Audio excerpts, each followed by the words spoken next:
Pulau Gadung at every Sunday at 1 until 2 p.m.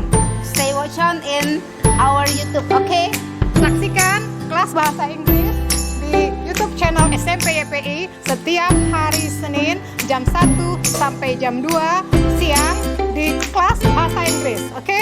Bye. Don't forget ya. Don't forget.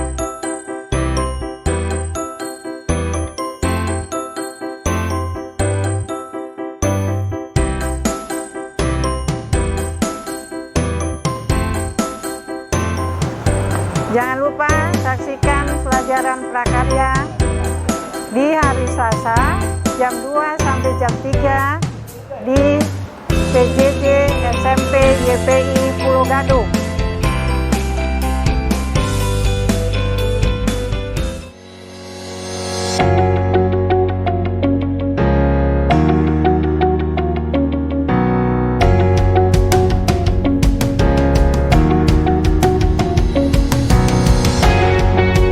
Jangan lupa saksikan mata pelajaran PPKN setiap hari Senin jam 2 sampai jam 3 sore. Hanya di channel YouTube SMP YPI Pulau Gadung. Oke, 3, 2, 1, kamera roll action. Assalamualaikum warahmatullahi wabarakatuh.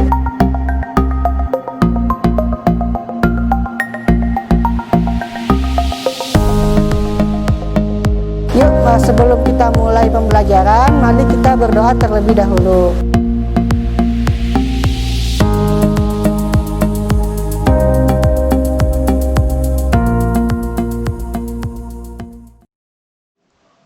Assalamualaikum warahmatullahi wabarakatuh. Selamat siang anak-anak. Bagaimana kabar kalian hari ini? Semoga kalian dalam keadaan yang baik ya. Jumpa lagi bersama Bapak di sini di PJJ YPI belajar online nggak masalah. Kali ini Bapak akan membahas materi PKN ya.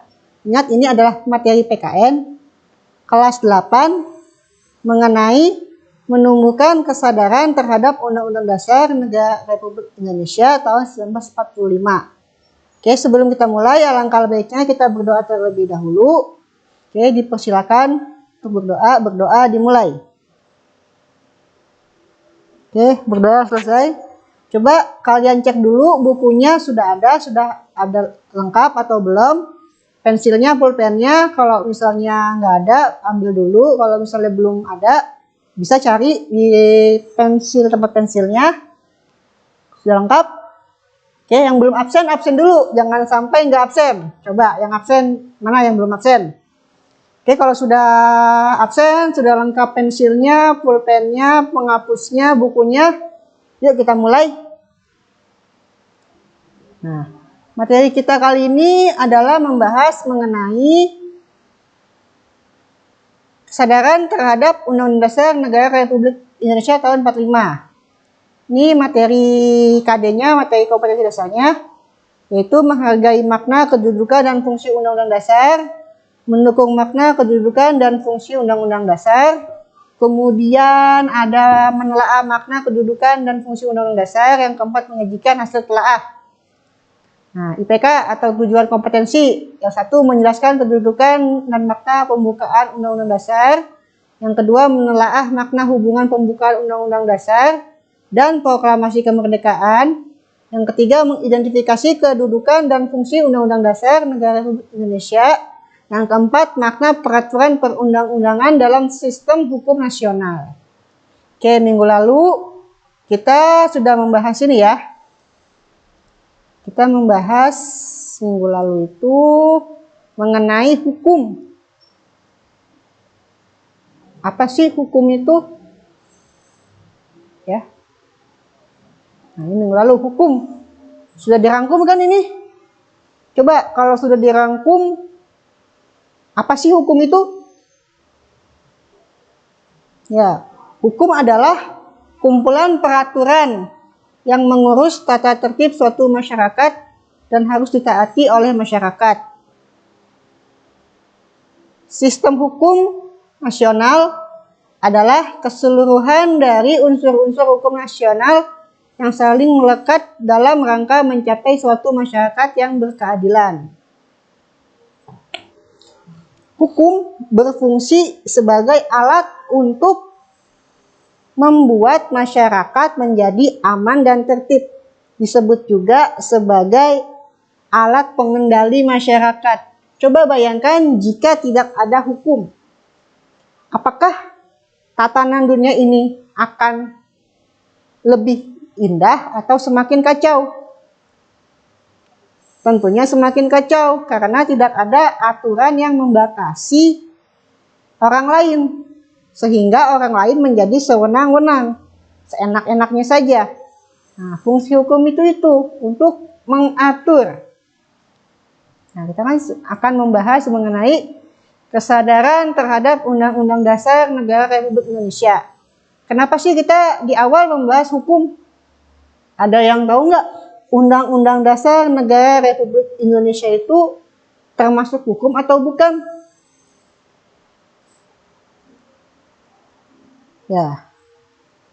Ya, termasuk hukum. Karena istilah Undang-Undang Dasar ini, jika diterjemahkan dalam bahasa Belanda, itu disebutnya grondwet. Grondwet adalah hukum dasar. Grond artinya dasar, wet itu artinya hukum. Jadi grondwet adalah hukum dasar. Undang-Undang Dasar itu bisa dikatakan sebagai hukum dasar.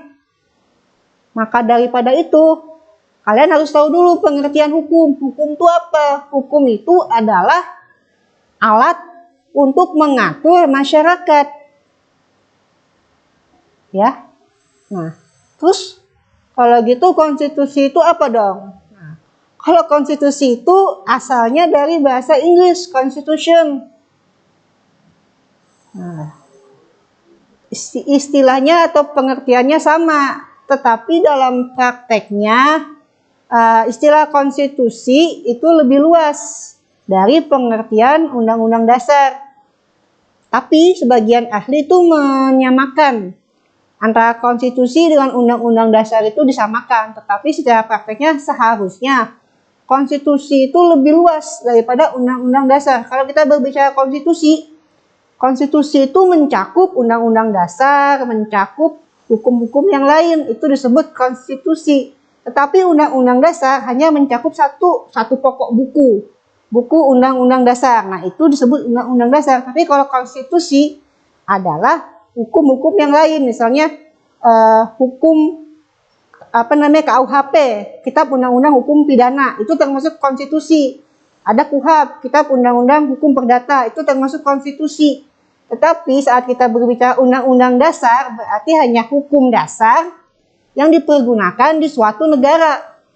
Makanya istilah Undang-Undang Dasar Negara Republik Indonesia tahun 45 itu lebih cocok atau lebih dekat ke istilah grondwet yang dalam bahasa Belanda disebut hukum dasar. Grond itu dasar, wet itu hukum dasar. Makanya undang-undang dasar itu disebutnya hukum dasar. Ya. Nah, pastinya udah dirangkum kan? Ini yang minggu kemarin. Jadi hukum dasar itu ada yang tertulis, ada yang tidak tertulis. Hukum dasar yang tertulis contohnya konstitusi negara yang menjadi dasar dan sumber bagi peraturan perundang-undangan yang lain yang berlaku di wilayah NKRI. Nah, UUD 45 itu merupakan naskah yang meliputi satu pembukaan. Pembukaan ini ada berapa alinea?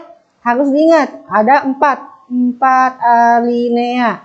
Ada berapa alineanya? Ada 4. Pasal-pasalnya terdiri dari bab 1 sampai bab 16. Ya kan ini XP 15-16. Ada 20 bab. Pasalnya ada pasal 1 sampai 37. Nih, ini kalau yang ini nih yang bab 1 sampai 16 ini sebelum amandemen. Sebelum amandemen. Nah, ini ya, kita tulis di sini. Ini itu sebelum amandemen. Sebelum amandemen atau perubahan. Nah, ini sebelum perubahan. 1 sampai 16 babnya, berarti ada 16 bab. Sebelum amandemen ada 16 bab. Setelah amandemen adanya 20 bab. Ini setelah amandemen. Nah, yang ini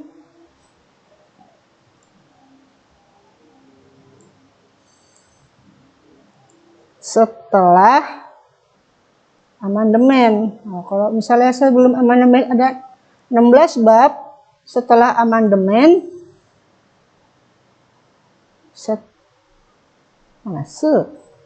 setelah amandemen. Kalau setelah amandemen adanya 20 bab, nambah. Nah, sebelum amandemen pasalnya jumlahnya ada 37. Ini pasal sebelum amandemen ada 37. Setelah amandemen makin banyak, ada 73 pasal. Hah? Ada yang tahu berapa kali udah di amandemen Undang-Undang Dasar? Ayo, siapa yang tahu berapa kali di amandemen? Ya, sudah 4 kali di amandemen, sekarang sedang membicarakan amandemen kelima. Undang-Undang Dasar Negara Republik Indonesia ditetapkan oleh siapa? Oleh PPKI pada tanggal 18 Agustus tahun 1945. Diundangkan dalam Berita Negara tahun 1945 nomor 2. Diundangkan dalam Berita RI nomor 2 ya, tahun 2 nomor 7 tanggal 15 Februari 1946. Kemudian dinamakan Undang-Undang Dasar 45 karena Undang-Undang Dasar tersebut ditetapkan pada tahun 1945. Nah, kenapa dinamakan UUD 45? Ditetapkannya tahun 45. Pertanyaannya, Indonesia pernah nggak sih ganti Undang-Undang Dasar? Ganti nggak pakai Undang-Undang Dasar Negara Republik Indonesia tahun 1945? Pernah?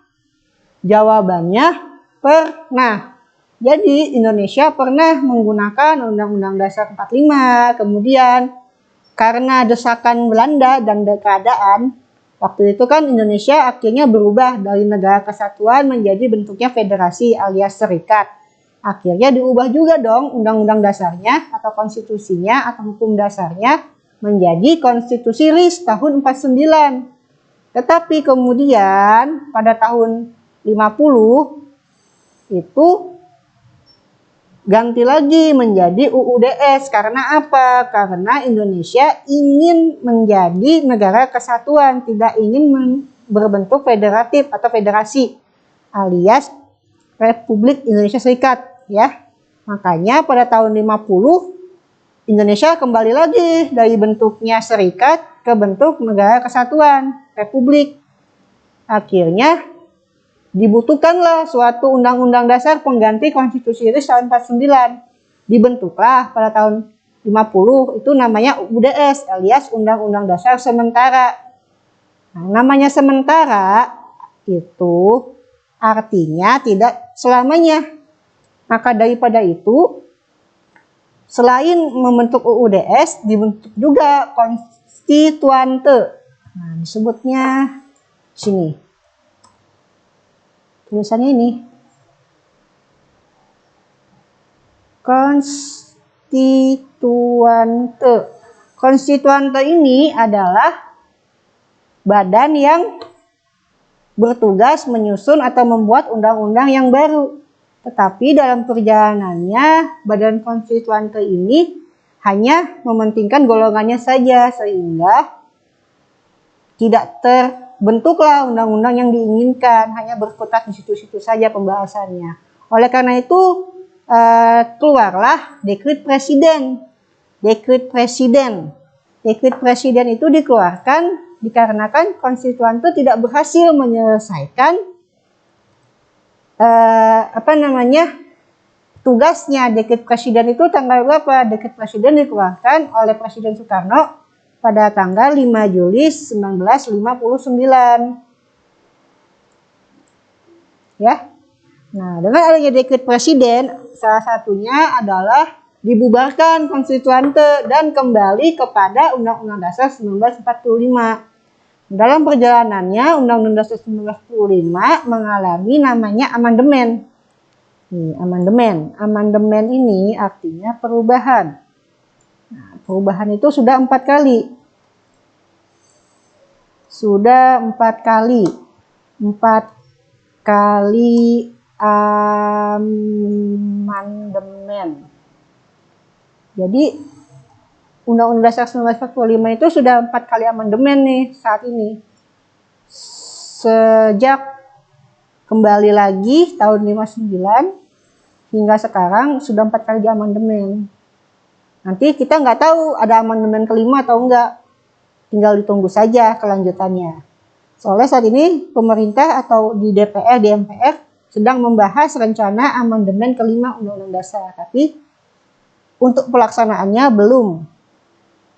Nah, dari penjelasan-penjelasan di atas bisa dikatakan bahwa Undang-Undang Dasar 1945 ini bukanlah hukum biasa, melainkan hukum dasar. Hukum dasar atau ground wet.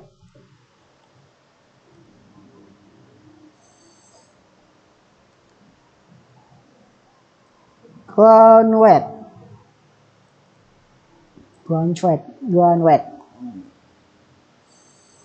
Ground tulisannya ya. Ground wet. Sebagai hukum dasar, maka Undang-Undang Dasar 1945 ini merupakan sumber hukum setiap produk undang-undang yang lainnya.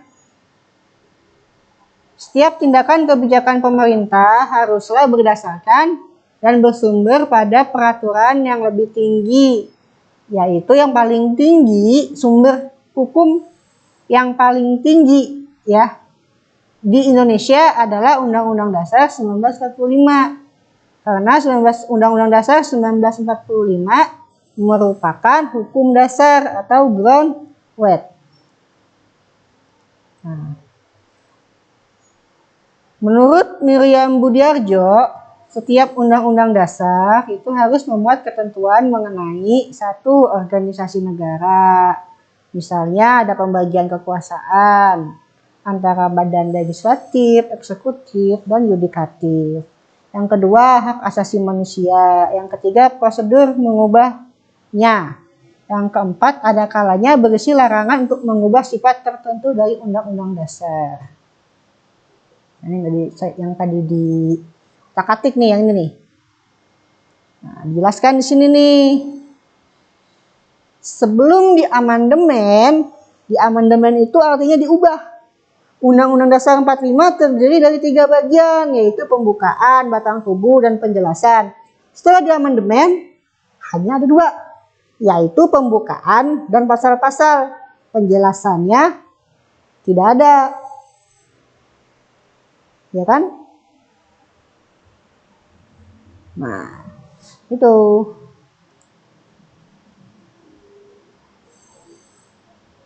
Banyak ini. Oke. Sekarang kita akan beralih ke pembukaan. Ada yang pernah baca pembukaan Undang-Undang Dasar? Nah, saya cariin dulu pembukaan Undang-Undang Dasar.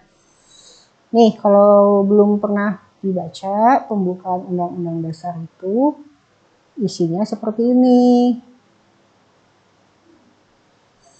Ini bisa kalian lihat di apa namanya? Di konstitusi kita ada Undang-Undang Dasar 1945. Coba kalian ke toko buku atau ke warung gitu yang jualan buku, cari konstitusi kita Undang-Undang Dasar 1945. Kalian tulis, kalian beli deh, harganya murah kok. Nggak nyampe 20.000. Kalau kalian ingin tahu bentuknya. Nih, coba kita baca sama-sama ya. Oke. Undang-Undang Dasar Negara Republik Indonesia tahun 1945 pembukaan bahwa sesungguhnya kemerdekaan itu ialah hak segala bangsa, dan oleh sebab itu maka penjajahan di atas dunia harus dihapuskan karena tidak sesuai dengan peri kemanusiaan dan peri keadilan. Dan perjuangan pergerakan kemerdekaan Indonesia telah sampailah kepada saat yang berbahagia dengan selamat sentosa mengantarkan rakyat Indonesia ke depan pintu gerbang kemerdekaan negara Indonesia yang merdeka, bersatu, berdaulat, adil, dan makmur. Atas berkat rahmat Allah yang Maha Kuasa dan dengan didorongkan oleh keinginan luhur supaya berkehidupan kebangsaan yang bebas, maka rakyat Indonesia menyatakan dengan ini kemerdekaannya. Kemudian daripada itu, untuk membentuk suatu pemerintahan negara Indonesia yang melindungi segenap bangsa Indonesia dan seluruh tumpah darah Indonesia, dan untuk memajukan kesejahteraan umum, mencerdaskan kehidupan bangsa, dan ikut melaksanakan ketertiban dunia yang berdasarkan kemerdekaan, perdamaian abadi, dan keadilan sosial. Maka disusunlah kemerdekaan kebangsaan Indonesia itu dalam suatu undang-undang dasar negara Indonesia yang berbentuk dalam suatu susunan negara Republik Indonesia yang berkedaulatan rakyat dengan berdasarkan kepada ketuhanan yang Maha Esa, kemanusiaan yang beradab, persatuan Indonesia, dan kerakyatan yang dipimpin oleh hikmat kebijaksanaan dalam permusyawaratan perwakilan, serta dengan mewujudkan suatu keadilan sosial bagi seluruh rakyat Indonesia. Yang kalian dengarkan barusan merupakan pembukaan Undang-Undang Dasar Negara Republik Indonesia tahun 1945. Kalau kalian lihat di sini secara susunan, ada berapa alinea? Ada yang tahu? Ya, betul sekali. Terdapat 4 alinea. 1, 2, 3, 4. Ya. Nah, 4 alinea ini memiliki maknanya sendiri-sendiri. Nah, setelah iklan, setelah iklan nanti kita akan bahas makna setiap alinea yang ada di pembukaan Undang-Undang Dasar 1945 apa saja. Jadi jangan kemana-mana, tetap di YouTube SMP YPI PJJ belajar online, nggak masalah. Oke, kita iklan dulu sebentar.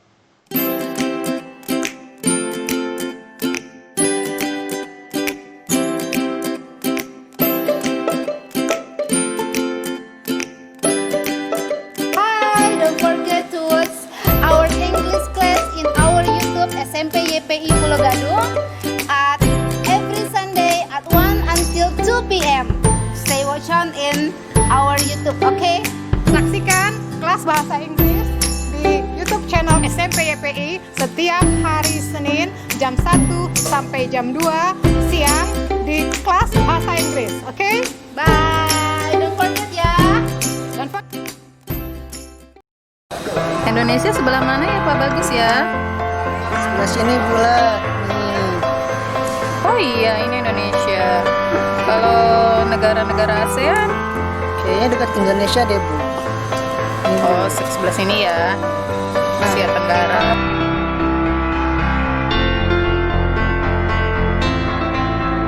Anak-anak, kita mau mengingatkan. Jangan lupa ya lihat pelajaran IPS di hari Selasa pukul 1 sampai 2. Oke? Hanya di channel YouTube SMP YPI Pulau Gadung. Jangan lupa ya, subscribe. Oke, 3, 2, 1, kamera, roll action. Assalamualaikum warahmatullahi wabarakatuh.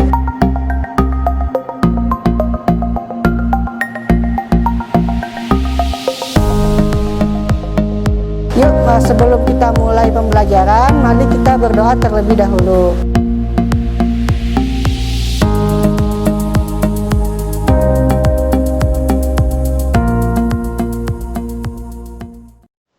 Oke, kembali lagi di sini sama Bapak di PJPI belajar online nggak masalah. Yuk kita lanjutkan kembali.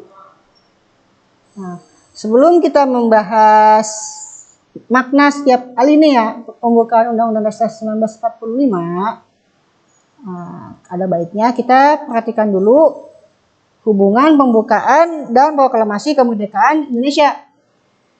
Ya, proklamasi kemerdekaan. Coba kalian baca teks proklamasi di bawah ini, ya. Baca sama-sama ya.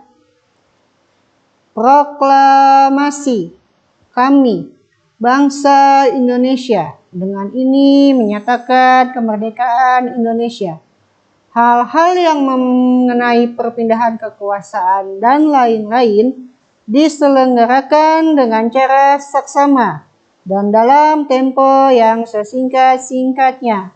Jakarta, 17 Agustus tahun 45, atas nama bangsa Indonesia, Soekarno-Hatta. Yang barusan kalian dengarkan adalah isi dari proklamasi kemerdekaan Indonesia tahun 1945 yang dibacakan oleh Soekarno dan juga didampingi oleh Hatta. Pertanyaannya, ada nggak sih hubungan antara proklamasi dan pembukaan Undang-Undang Dasar Negara Republik Indonesia tahun 1945?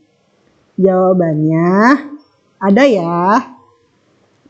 Ya, apa aja sih hubungannya antara proklamasi kemerdekaan Indonesia dengan pembukaan Undang-Undang Dasar Negara Indonesia tahun 1945? Hubungannya adalah ternyata di proklamasi itu memuat dua hal pokok, yaitu pernyataan kemerdekaan bangsa Indonesia dan tindakan yang harus dilakukan dengan pernyataan kemerdekaan. Sedangkan di alinea ketiga pembukaan Undang-Undang Dasar Negara Republik Indonesia tahun 45 memuat pernyataan kemerdekaan.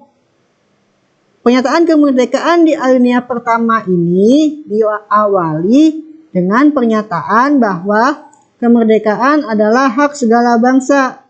Sedangkan di alinea kedua, alasan perjuangan kemerdekaan bangsa Indonesia telah sampai pada saat yang menentukan. Juga dipertegas bahwa kemerdekaan merupakan atas berkat rahmat Allah yang Maha Kuasa dan didorongkan oleh keinginan luhur.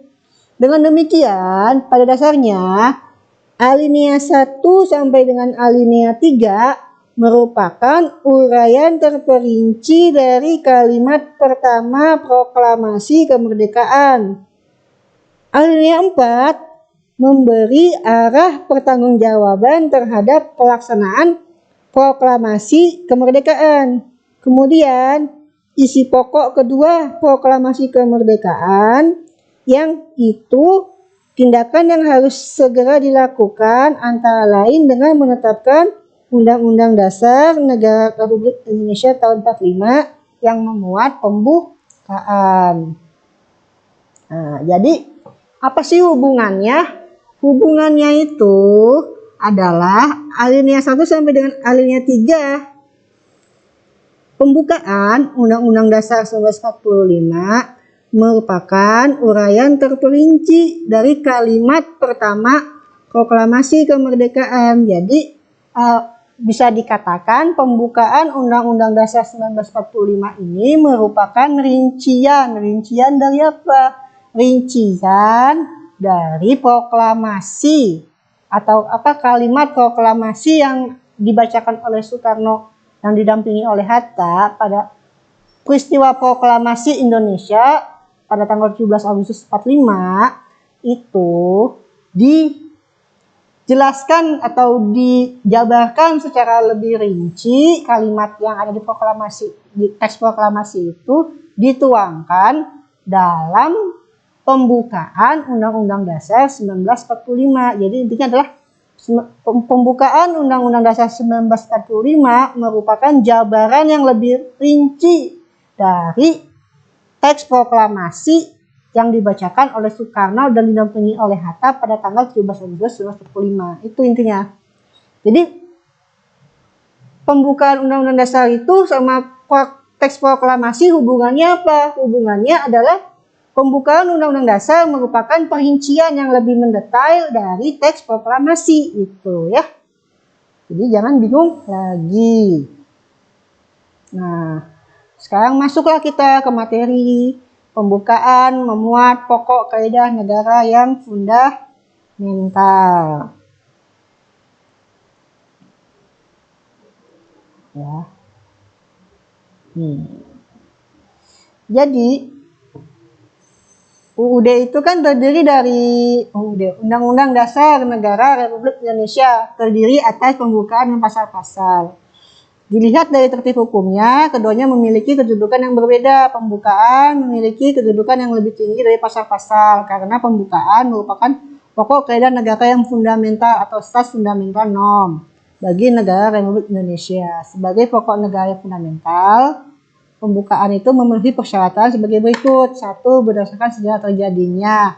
Itu pembentukan ini dibentuk oleh PPKI yang dibentuk oleh Jepang dan ditetapkan oleh Jepang dan diwakili oleh Bank Indonesia. Berdasarkan isinya bahwa pembukaan ini memuat asas falsafah negara atau Pancasila. Adanya di mana? Adanya di alinea keempat. Coba buka lagi. Nah, ini. Alinea keempat pembukaan Undang-Undang Dasar. Nih. Ada Pancasilanya kan? 1. Ketuhanan yang Maha Esa, kemanusiaan adil dan beradab, persatuan Indonesia dan kerakyatan yang dipimpin oleh hikmat kebijaksanaan dalam permusyawaratan perwakilan. Nah, ini adalah Pancasila. Pancasila itu adanya di mana? Adanya di pembukaan Undang-Undang Dasar 1945 alinea ke-4. Nah, itu rumusan Pancasila yang sahih, yang resmi adanya di sini. Nah, lanjut.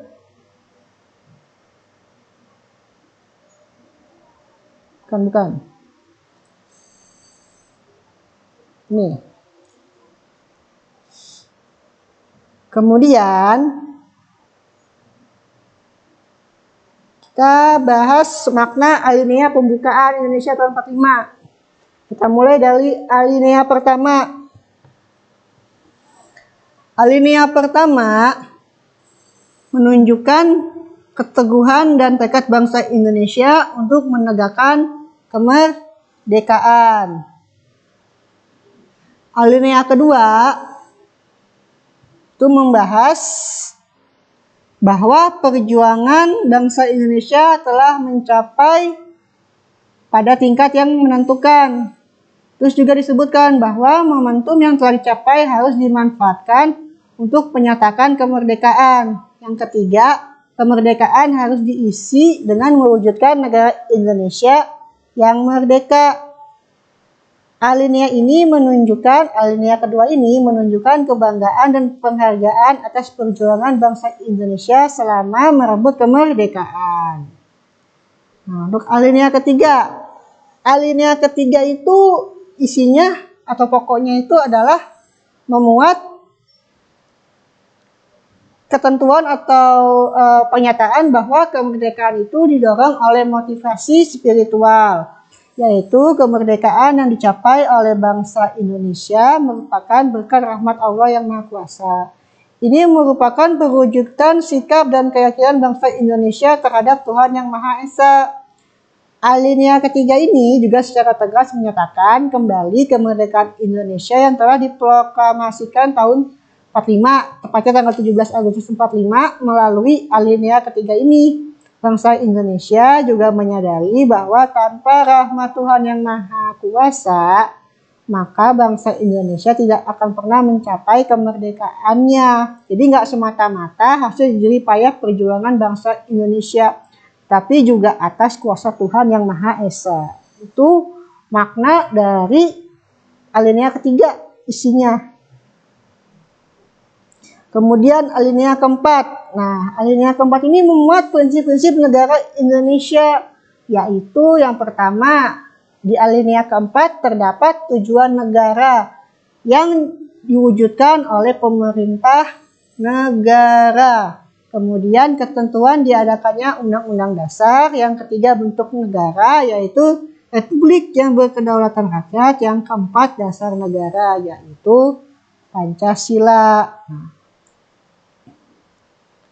Alinea keempat ini memuat dasar negara Pancasila, yaitu bisa dibaca ya, dengan berdasarkan ketuhanan yang Maha Esa, kemanusiaan yang adil dan beradab, persatuan Indonesia, dan kerakyatan yang dipimpin oleh hikmat kebijaksanaan dalam permusyawaratan perwakilan, serta serta dengan mewujudkan suatu keadilan sosial bagi seluruh rakyat Indonesia.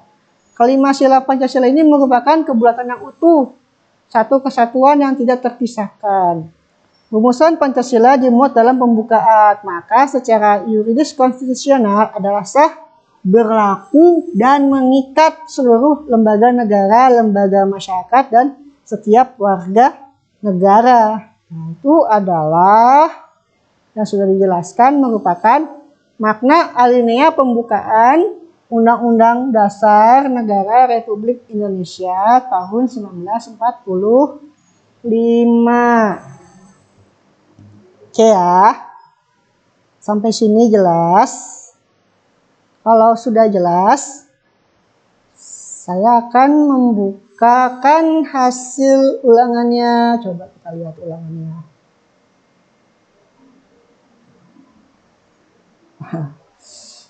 Bentar ya, ulangan. Oh iya nih.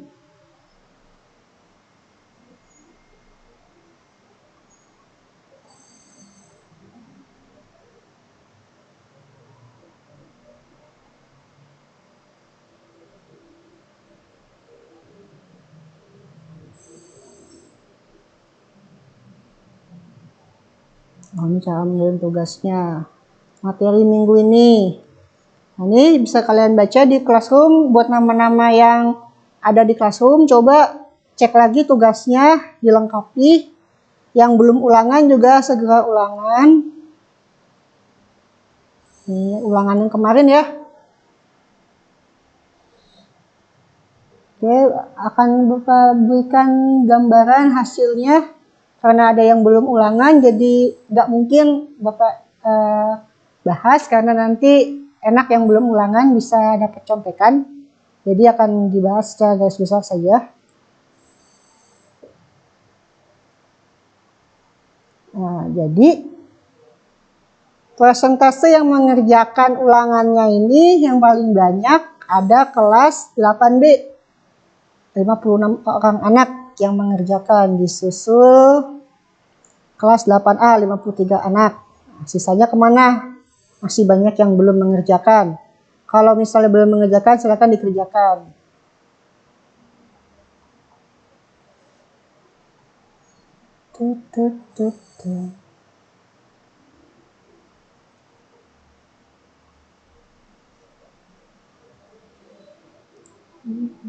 Oh, ini PJJ ya, bukan ulangan. Ulangannya di sini nih.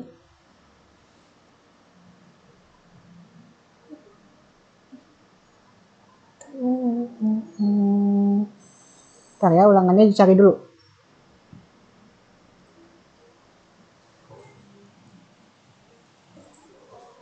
Oke, ini ulangannya. Hasil ulangan kalian minggu kemarin. Ada sudah yang merespon 114 orang dengan nilai tertingginya adalah 85. Rata-ratanya 55 nilainya. Wah. Ya. Jawabannya ini.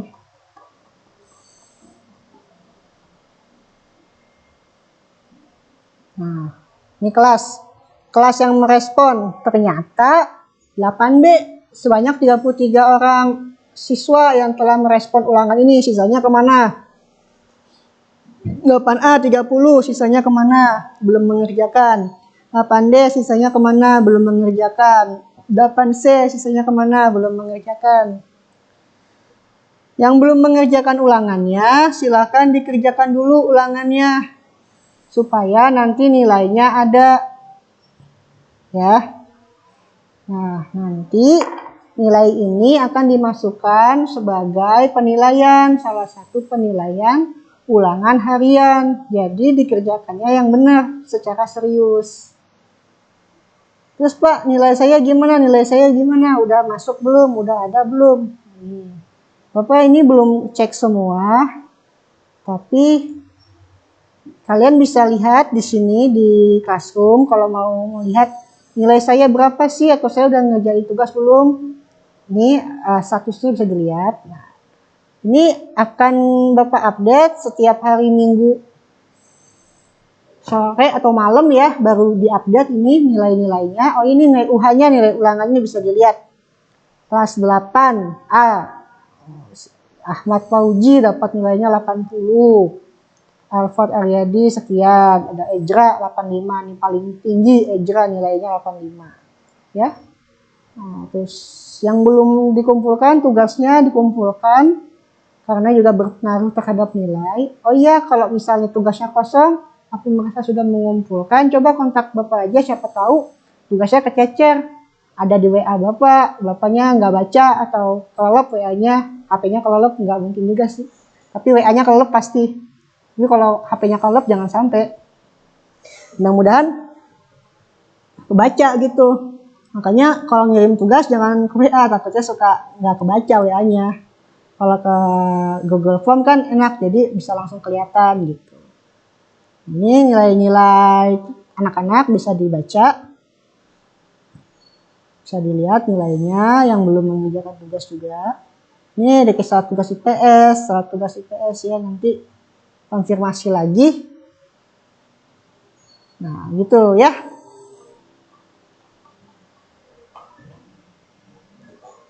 Sampai sini ada pertanyaan? Ada pertanyaan sampai sini? Kalau tidak ada, akan Bapak sedikit review kembali apa yang sudah dipelajari hari ini.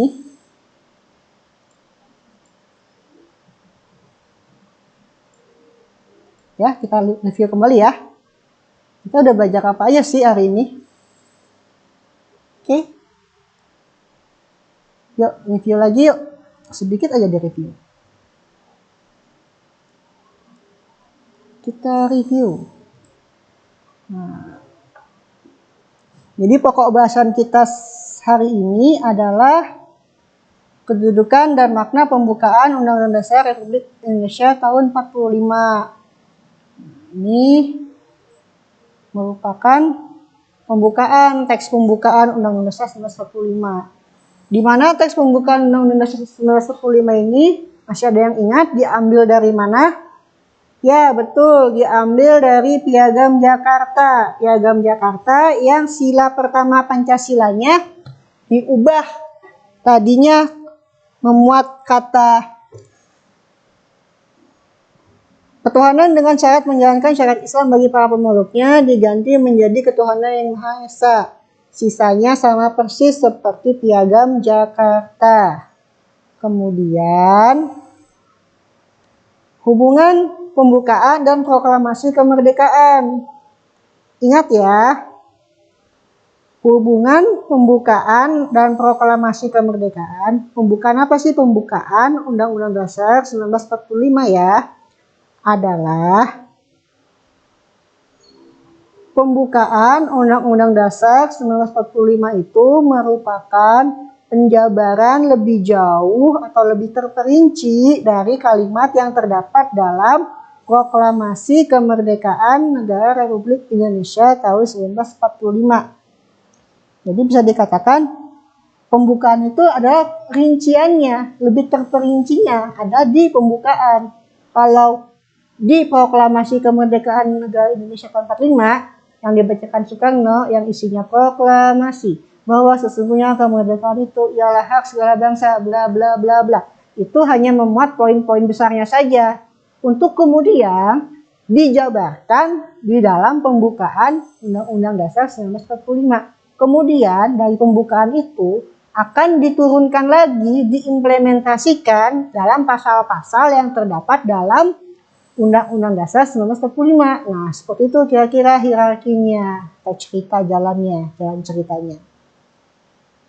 Kemudian perlu diingat bahwasanya pembukaan memuat pokok kaidah negara yang fundamental. Makanya itu disebut Stats Fundamental Norm atau pokok kaidah negara yang fundamental. Ya. Secara ini sebagai pokok kaidah negara yang fundamental, pembukaan ini memiliki atau memenuhi 3 syarat, yaitu berdasarkan sejarahnya, berdasarkan isinya, serta berdasarkan pembukaan menetapkan adanya suatu negara Republik Indonesia. Dilanjut, makna alinea pembukaan Undang-Undang Dasar 1945 per alineanya. Yang pertama, alinea pertama. Alinea pertama ini menunjukkan keteguhan dan tekad bangsa Indonesia untuk menegakkan kemerdekaan dan menentang penjajahan. Makanya di alinea pertama itu bisa dilihat mana ya, ada nggak di sini?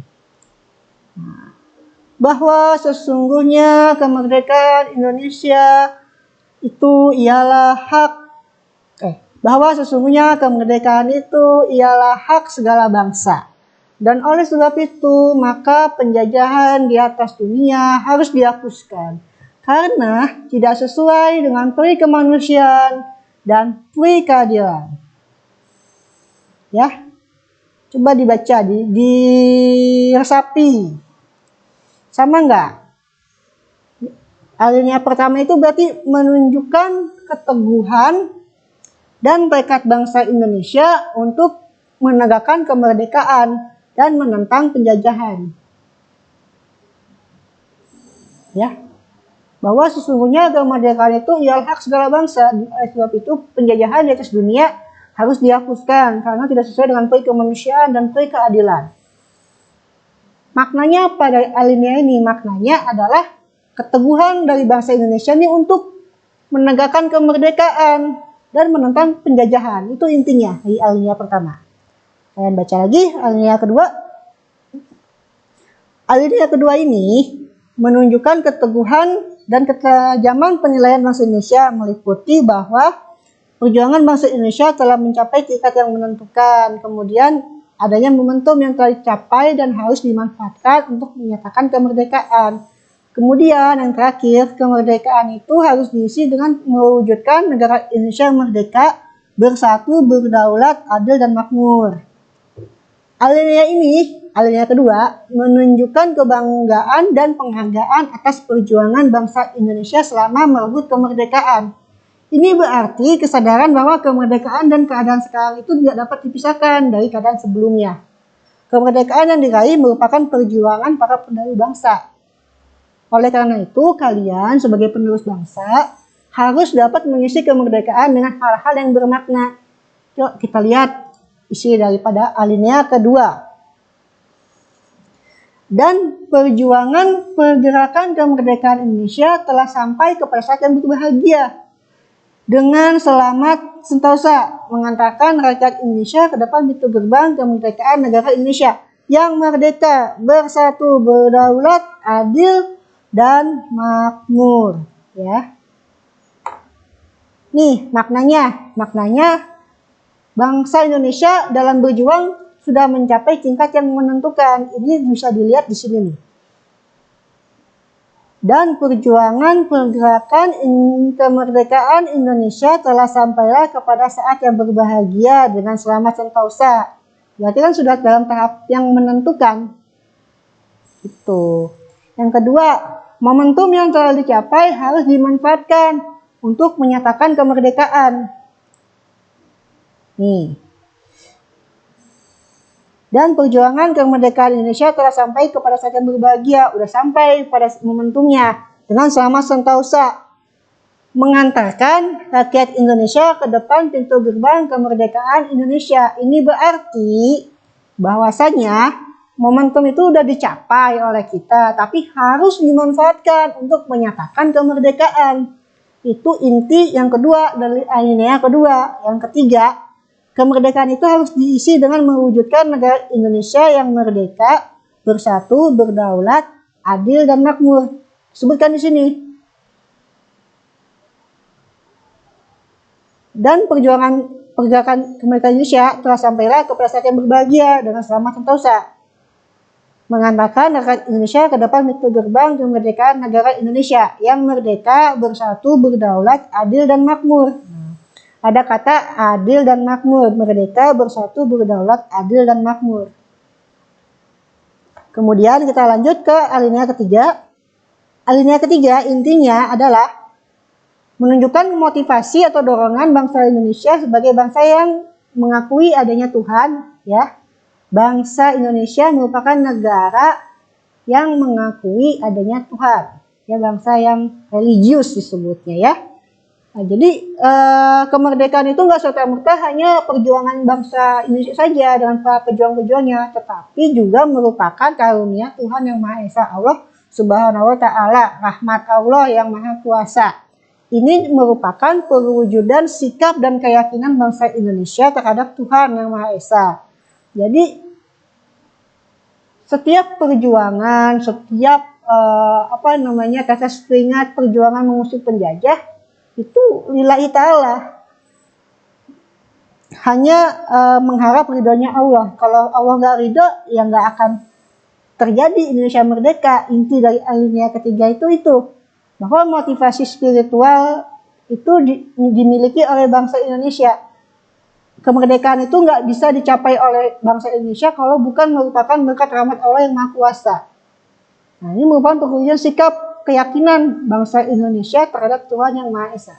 Alinea ketiga itu berarti perwujudan sikap bahwa bangsa Indonesia itu yakin dengan adanya Tuhan, dengan adanya Allah. Ini bisa dilihat di pembukaan dengan dia ada tulisannya atas berkat rahmat Allah yang Maha Kuasa. Berarti kalau Allah tidak berkehendak, tidak akan terjadi bangsa Indonesia yang merdeka. Ya, bangsa Indonesia merdeka karena adanya Allah Subhanahu wa Ta'ala, itu, ya. Lanjut alinea keempat. Alinea keempat itu prinsipnya adalah terdapat tujuan negara yang akan diwujudkan oleh pemerintah negara. Yang kedua, ketentuan diadakannya Undang-Undang Dasar. Yang ketiga, bentuk negara, yaitu bentuk republik yang berkedaulatan rakyat. Yang keempat, dasar negara, yaitu Pancasila. Itu adalah makna, ya. Makna daripada alinea keempat. Nih, bisa dicatat dulu nanti, ya. Dicatat, di pause videonya, dicatat dahulu maknanya apa aja. Ini maknanya. Alinea keempat, maknanya ada 4, yaitu tujuan negara yang akan diwujudkan oleh pemerintah negara, terdapat ketentuan diadakannya Undang-Undang Dasar, terdapat bentuk negara, yaitu bentuk republik yang berkedaulatan rakyat, serta dasar negara, yaitu Pancasila. Itu semua merupakan makna setiap alinea yang terdapat dalam pembukaan Undang-Undang Dasar Negara Republik Indonesia, ya. Ada berapa? Ada yang ingat? Alinea yang ada di pembukaan Undang-Undang Dasar ada 4, ya. Ingat ya, ada 4, ya. Dan setiap alinea ini terdapat makna-maknanya. Kalian bisa cari, bisa baca di bukunya, nanti akan Bapak share buku PDF-nya ke wali kelas mungkin, atau di Google Classroom di-update lah, biar kalian juga ada bacaan. Setiap alinea memiliki makna-makna tersendiri, di mana makna-makna ini merupakan penjabaran daripada alinea atau isi dari pembukaan Undang-Undang Dasar Negara Republik Indonesia tahun 1945. Ya, ada pertanyaan sampai sini? Oke, kalau tidak ada, kita kembali ke PowerPoint dan akan diadakan tugas. Tugasnya adalah, tugasnya ini. Tuliskan makna alinea pembukaan Undang-Undang Dasar Negara Republik Indonesia tahun 1945. Ditulisnya per alinea, contoh. Alinea 1 maknanya apa? Alinea 2 maknanya, dan seterusnya. Contoh misalnya, ya. Contohnya alinea pertama. Alinea pertama itu menunjukkan keteguhan dan tekad bangsa Indonesia untuk menegakkan kemerdekaan dan menentang penjajahan. Itu maknanya, contohnya. Kalau ada yang beranggapan lain atau memiliki pendapat lain tentang makna alinea pertama tuh, menurut saya ini nggak apa-apa, silakan ditulis. Nanti kalau misalnya ada yang kurang benar atau sedikit melenceng, bisa saya luruskan yang benarnya mana gitu, ya. Jadi tugasnya ini bisa dilihat. Ini tugasnya. Tuliskan makna alinea pembukaan mana sini? Pembukaan Undang-Undang Dasar Negara Indonesia tahun 45. Ditulisnya per alinea ya. Bisa kalian pahami, per alinea ditulis.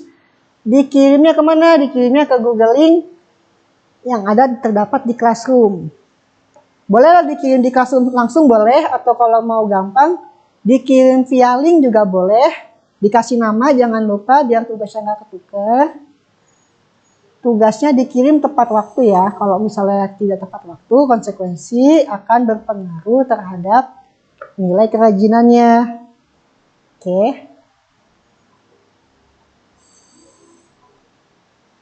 Oke, sekian pembelajaran kita kali ini. Semoga apa yang disampaikan dapat diaplikasikan, dapat diserap oleh kalian, dapat dimengerti. Tetap jaga kesehatannya, tetap pakai masker kalau keluar rumah, jangan sering main-main aja, jangan mentang-mentang libur kalian main, kalian nggak libur, kalian PJJ, belajar dari rumah. Nggak boleh yang namanya main-main, apalagi main nggak pakai masker, main kemana-mana, karena sekarang sedang maraknya virus corona, kalian harus bisa jaga diri. Kalau nggak penting-penting banget, jangan keluar rumah, oke? Berkata, kembali lagi bersama saya minggu depan, tetap di PJJ belajar online nggak masalah. Assalamualaikum warahmatullahi wabarakatuh. 3, 2, 1, kamera, roll action. Assalamualaikum warahmatullahi wabarakatuh.